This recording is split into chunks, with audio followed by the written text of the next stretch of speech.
దేవుడు అన్నిసార్లు రాడు. సమాజంలో పాపాలు మితిమీరినప్పుడు, సమాజంలో కుళ్ళు పెరిగినప్పుడు, మనుషులు మృగాలైనప్పుడు ఆయన అవతారమెత్తుతాడు.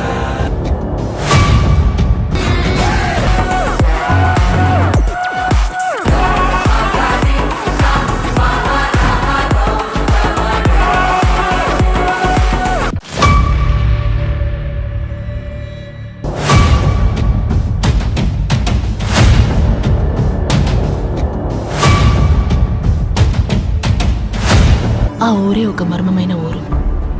ఆ ఊరి ప్రజలు ఏదో ఒక భయంకరమైన కథని దాచాలనుకుంటున్నారు. ఆట మొదలెట్టావా శంకరా?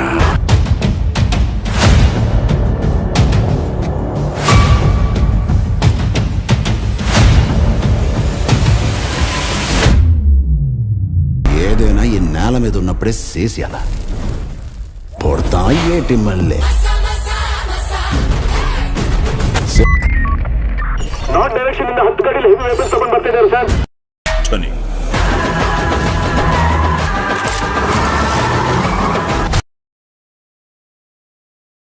పెద్ది గ్లిమ్స్ అయితే అదిరిపోయింది. రామ్ చరణ్ పెద్ది గ్లిమ్స్ లో నట విశ్వరూపం చూపించారు. ఉత్తరాంధ్ర యాసలో రామ్ చరణ్ చెప్పే డైలాగ్స్ అయితే అదిరిపోయాయి.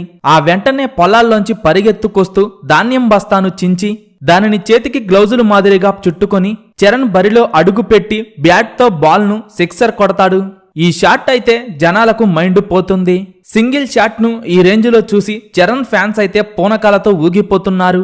ఈ గ్లిమ్స్ ఇలా రిలీజ్ అయిందో లేదో యూట్యూబ్ లో రికార్డుల వేట మొదలు పెట్టింది. పెద్ది గ్లిమ్స్ కోసం ఫ్యాన్స్ ఎప్పటి నుంచో ఎదురు చూడగా వారి అంచనాలు మించిపోయే రేంజ్ లో ఈ గ్లిమ్స్ ఉంది. రామ్ చరణ్ లుక్ అయితే చాలా కొత్తగా ఉండగా పెద్ది గ్లిమ్స్ అయితే అదిరిపోయింది. రామ్ చరణ్ ని ఈ లుక్ లో చూసి ఫ్యాన్స్ పండుగ చేసుకుంటున్నారు. పెద్ది సినిమా 2026 మార్చి 27న చరణ్ బర్త్డే సందర్భంగా రిలీజ్ కానుంది. ఇప్పటికే రిలీజ్ అయిన పెద్ది ఫస్ట్ లుక్ పోస్టర్స్ అయితే మంచి రెస్పాన్స్ ని సొంతం చేసుకోగా తాజాగా రిలీజ్ అయిన గ్లిమ్స్ అయితే సినిమాపై అంచనాలను పెంచేసింది. చరణ్ చెప్పే డైలాగ్స్ అయితే గ్లిమ్స్ కి మెయిన్ హైలైట్ కాగా ఏఆర్ రెహమాన్ బ్యాక్గ్రౌండ్ స్కోర్ అదిరిపోయింది. దర్శకుడు బుచ్చిబాబు పెద్ది సినిమాను ఏ రేంజ్ లో ప్లాన్ చేస్తున్నాడో ఈ గ్లిమ్స్ చూస్తే అర్థమవుతుంది. ఒక్క గ్లిమ్సే ఈ రేంజ్ లో ఉంటే సినిమా రిలీజ్ తరువాత బాక్సాఫీస్ రికార్డులు తగలబడిపోవటం ఖాయం. పెద్ది సినిమా రిలీజ్ తరువాత మొదటి రోజు ఎన్ని కోట్లు వసూలు చేస్తుందని మీరనుకుంటున్నారో కింద కామెంట్స్ రూపంలో చెప్పండి.